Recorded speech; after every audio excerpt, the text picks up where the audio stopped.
มะขามก็กำลังเป็นดอกเป็นอย่างได้นี่มันตกมันเหี่ยอย่างนี่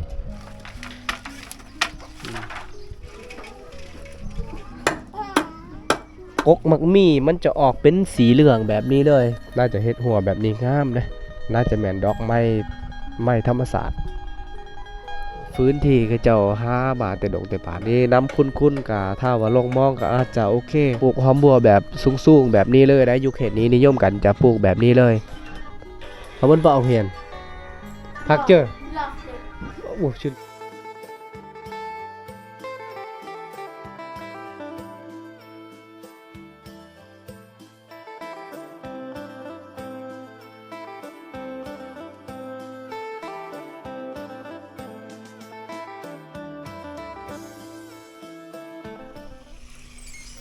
ขี่รถถีบบ่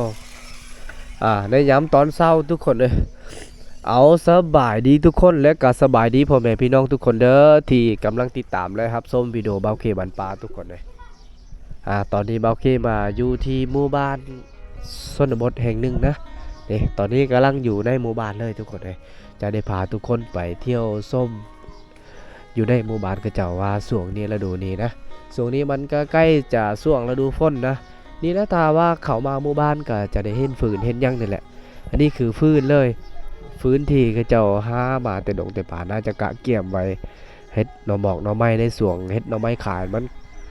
มันก็ใกล้สิฮอดเข้าสู่ฤดูเฮ็ดหน่อไม้แล้วช่วงนี้ทุกคนเลยนี่เห็นบ่อันนี้มันน่าจะแม่นฟืนเลยได้กระเจ้าน่าจะปงน่าจะกองไว้แบบนี้เลยน่าจะแม่นฟืนไม้ดงไม้แดงอีหยังนะแล้วก็อวยไปทางนี้ก็เฮาจะได้เห็นนั่นเล่าเข้าอีหยังเด้อันนี้คือเล่าเข้ายุเขตนี้เขาเจ้าก็เฮ็ดแบบมาตรฐานเลยมีบ่ลงบ่หลองอีหยังเลยนี่และข้างในเล่าเข้าหรือว่าอยู่ตารางเล่าเข้าก็น่าจะมีแบ่อีหยังเด้ขอกแบ่ได้ทุกคนเลยดิแบ่เขาเจ้านะแล้วก็บางหลังคาก็คือเหือนเขาเจ้านี่เด้เหือนเขาเจ้านี่ก็น่าจะแบนมีน้ำส่วนตัวอย่างนี้เจ้าจะเจาะน้ำบาดาลแล้วก็มีโฟงมีไฟน่าจะแม่นสายไฟเลยตัวนี้นี่น้ำกับแบบใส่ๆแบบนี้เลยแล้วบ่อนเขาเจ้าปลูกหอมบัวก็น่าจะประมาณนี้เลยนะเหมือนอันนี้คือบ่อนปลูกหอมบัวเนี่ยน่าจะปลูกสูงๆแบบนี้เลยผักขี้ปลาเนี่ยเราไปต้มเป็นอย่างแสบเลยผักตัวนี้นะหอมบัวกำลังเป็นกำลังเกิดเลยนี่แหละทุกคนในส่วงนี้นะมองนิยมกันหาป่าด้วยใส่มองใส่ยังนี่แหละนี่มองกับในส่วงนี้น้ำคุ้นๆกับถ้าว่าลงมองก็อาจจะโอเคนะทุกคนเลยย่างไปอยู่จุดนี้ว่าพอเท่าเพื่อนเนี่ยกำลังเห็นอีกยังส่วงนี้หมู่บ้านกับเจ้านี่เฮือนซ่านกับเป็นเฮือนลังใหญ่เฮือนแปดลังใหญ่ลังโตอย่างที่ทุกคนได้เห็นนั่นแหละสำหรับเฮือนบางหลังคาก็น่าจะเฮือนน้อยบางหลังคาก็น่าจะเฮือนใหญ่นี่เห็นบ่เฮือนประมาณนี้เลยทุกคนเลยอันนี้เป็นบอนเขาเจ้าตากหน่อไม้หรือว่าหยางหน่อไม้ได้สวงเห็ดหน่อไม้นะเขาเจ้าน่าจะซื้อโยมได้ดิซื้อมาแต่ห้านแต่ยังนั่นแหละ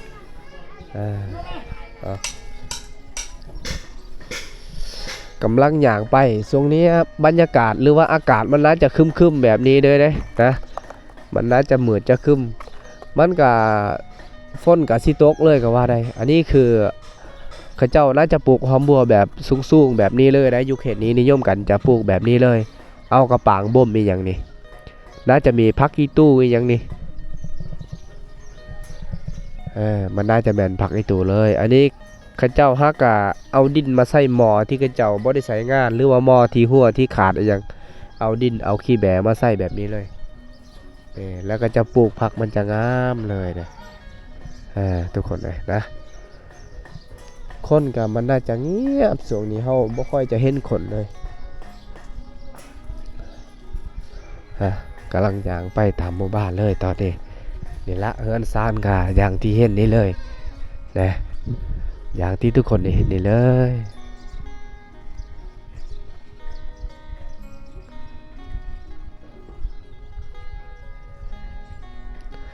นี่แหละถ้าว่าเขามาในหมู่บ้านก็จะเห็นสัตว์เลี้ยงของเจ้าก็คือ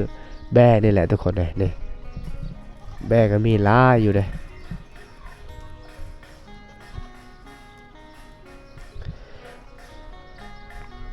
อยู่ฝั่งไทยเอิ้นว่าแพะเด้อทุกคนเลยหลักๆก็มันต้องมีสีขาวๆแบบนี้เลยนะเขาเจ้าน่าจะเลี้ยงแบบเฮือนศาลล้านแปนก็น่าจะเฮือนหลังใหญ่แบบนี้เลยหลังใหญ่หลังโตเห็นเฮือนก็ต้องเห็นเราเข้าแต่ว่าเราเข้านะเขาเจ้าจะนิยมกันใส่บ่ลองแบบนี้เลยนี่มั่นคงกว่าเหล็กตะปูอีกเด้ตะปู11 12ก็ยังบ่ได้ท่อบ่ลองนั่นแหละนี่เขาเจ้าก็ต้องได้ใส่บ่ลองแล้วก็ใส่ตะปูนำเด้ตะปูน่าจะ3 ดอกมันแม่นพื้นที่เก็บเข้าของชาวบ้านอยู่เขตนี้เลยเอา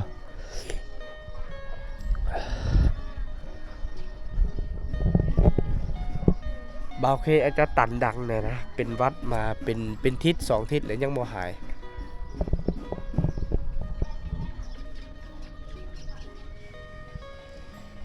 อันนี้มันน่าจะแมนเสาไฟที่เขาเจ้าได้ตั้งใหม่เลยตัวนี้นะน่าจะแมนเสาไฟเลยอยู่นี่กกมะม่วงก็น่าจะบ่เห็นแล้วทุกคนเลยเพราะว่าเขาเจ้าถือตั้งสายไฟอยู่นี่กกมะม่วงเขาเจ้าจะน่าจะบักลงนะคนมันน่าจะเงียบช่วงนี้บ่ค่อยจะเห็นคนเพราะว่าเขาเจ้าจะไปหาอยู่หากินนี่แหละอย่างนั้นย่างไปตามหมู่บ้านนี่แหละทุกคนเลยนี่มันน่าจะแมน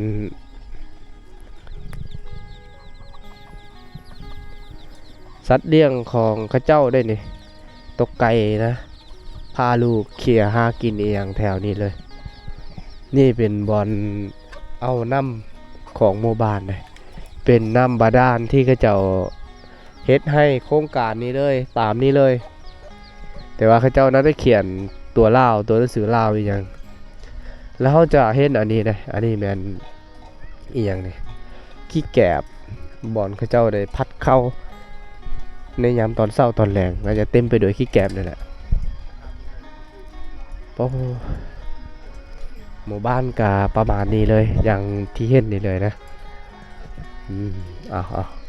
อันนี้น่าจะเป็นกองฟืนไฟยังประมาณนี้แหละก็เจ้าจะหาไว้หาไว้ในส่วงฤดูนี้เลยพอส่วงฤดูฝนแล้วเอามาใส่ยังนะพวกส่วนกับประมาณนี้เลยนะก็ผักขะหรือว่าผักเน่ากำลังป่งกำลังหยังเลยส่วงนี้เนี่ยกำลังจะออกเป็นยอดเป็นอย่างนะเขาต้องแกงกับหน่อไม้มันน่าจะแสบเลยซัมซิกีนแถวนี้เพราะเขาเจ้าจะเฮ็ดหัวออมไว้แบบนี้นะนี่รถไถรถอีเต็นเขาเจ้าฮักกะเฮ็ดใหม่ม็อกใหม่ยังใหม่เบิดนี่โอ้ไทยตะก้าบ่ไทยตะก้า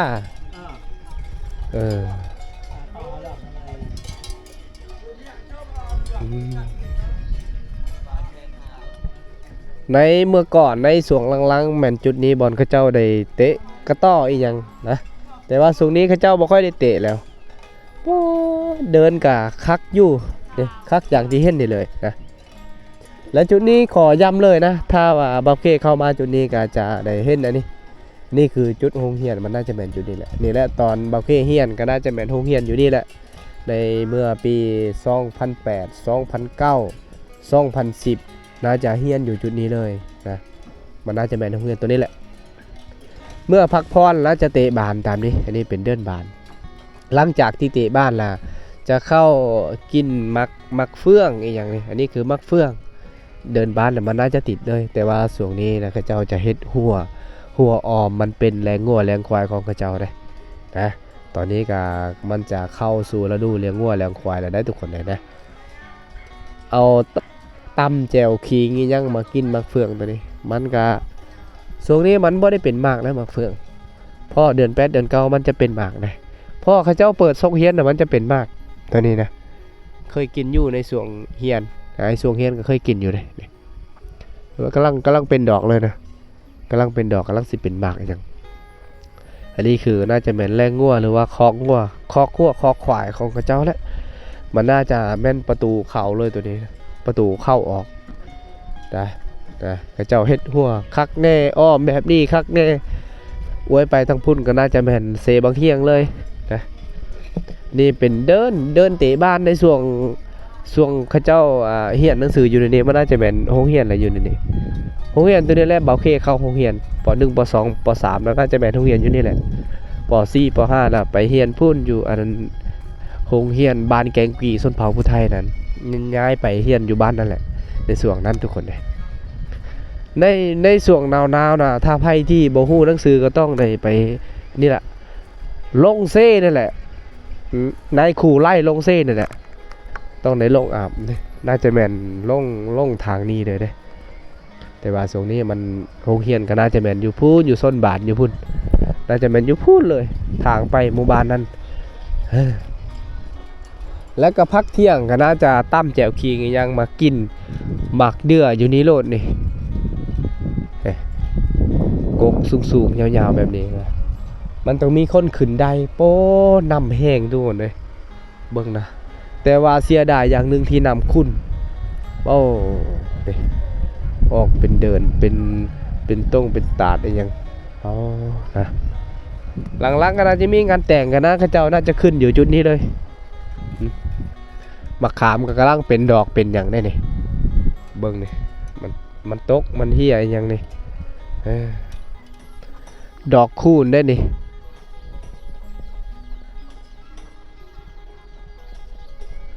มันน่าจะสูงแบบนี้เลยเอา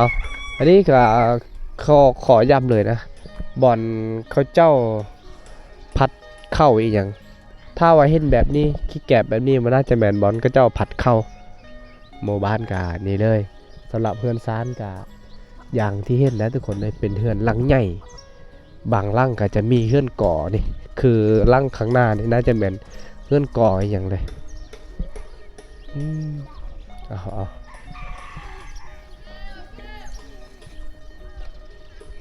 ในช่วงล่างๆกามันจะมีงานแต่งไปเบิดแถวนี้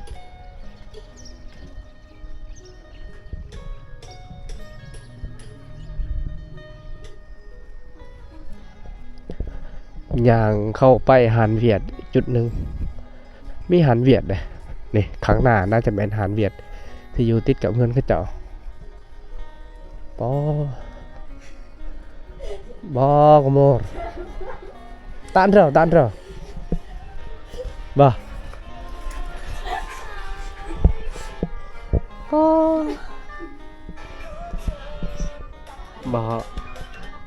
เขาเป็นเปล่าเฮียนพักเจอโอ้ชื่อหรอได้แต่หรอละ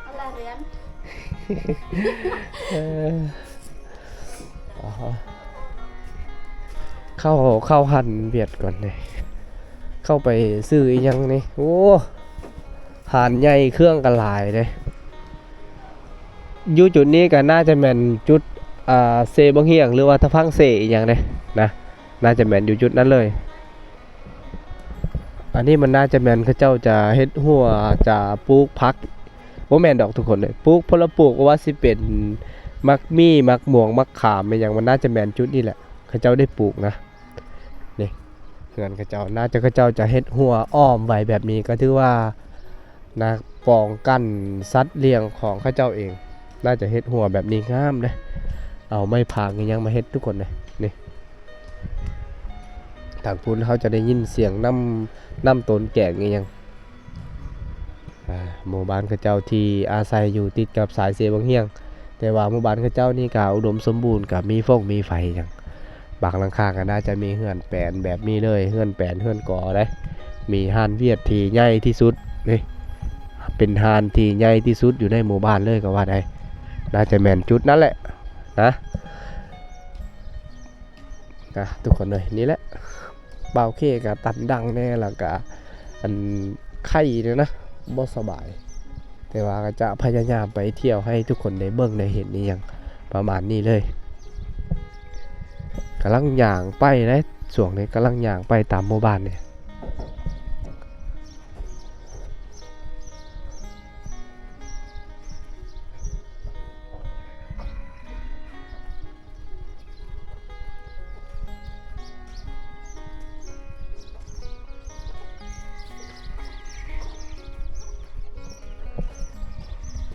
ยุคเขตนี้ก็เขาเจ้านิยมกันเฮ็ดหัวหรือว่าเฮ็ดสวนต้องได้เอา ไม้พงไม้ผางอหย่างนี้นี่มาเฮ็ดแบบนี้เลย แล้วก็จะผ่านมาจุดนี้ก็เขาจะได้เห็นดอกไม้นี่น่าจะแม่นดอกไ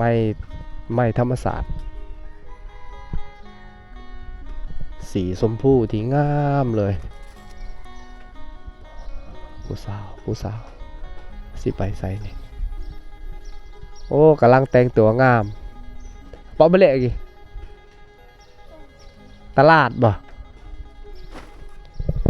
ร้านสาวเพิ่นกำลังสีลงตำฮูกอีหยังเลยประมาณนี้เลยนี่แหละถ้าว่าอยู่บ้านก็ต้องได้ตำฮูกตำหยังนี่แหละผู้สาวอยู่ในเขตนี้ทุกคนเลยคิดว่าสิไปตลาดรถหนาวเนี่ยรถหนาวเออน้องเพิ่นลงมาแต่เฮือนก็ต้องได้อันนี้แหละทุกคนเลยตำฮูกตำหยังนี่แหละอยู่บ้านผู้สาวอยู่เขตนี้นะเอาสดเจอเนี่ยได้กะบนนงสิเอาไงแต่สดเนี่ยบ่มันน้องบนมูกระใส่บ่เนี่ยบ่เราบนน้องมูกระใส่นี่แหละพากันตำหูกแบบนี้ได้ทุกคนเลยนี่ไวฮอด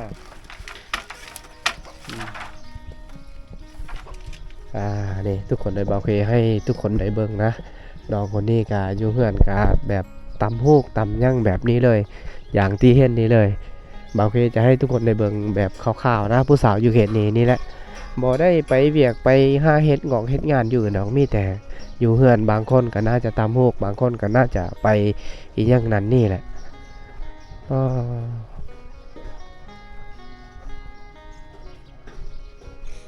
เอาพากันย่างไปตามหมู่บ้านเลยส่วงนี้นะถ้าว่าเขามาหมู่บ้านกันนี่แหละจะได้ยินเสียงแล้วตกปกปักอีหยังแต่ว่าช่วงนี้นะเขาเจ้าบ่ค่อยมีเวลาไปอย่างนั้นนี่ทุกคนเลยมันช่วงหลังๆก็ได้เห็นเขาเจ้าได้ตีบ้างเฮ็ดบ้างเนี่ยบางเขาเจ้าฮ้อนค่ำแต่ว่าช่วงนี้น้ำค่อยจะมีนะ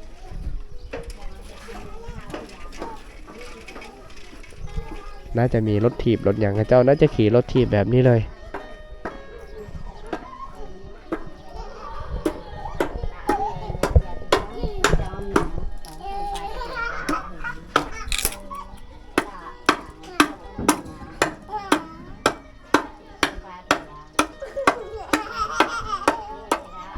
Korlong tuh, korlong tuh, korlong tuh, bay. Lon tuh sih korlong. Lupa ini jauh. อันนี้น่าจะเหมือนเขาเจ้าเลื่อยไม้เด้กกมักมี่มันจะออกเป็นสีเหลืองแบบนี้เลยกกมักมี่นะเขาเจ้าปาดเจ้าหยังเลยดิอันนี้มันน่าจะเหมือนเขาเจ้ากำลังก่อสร้างด้านการพัฒนาของหมู่บ้านเลยนะก่อสร้างเฮ็ดห้านเฮ็ดเฮือนนี่แหละกำลังก่อกำลังนั่นเลยตอนนี้นะ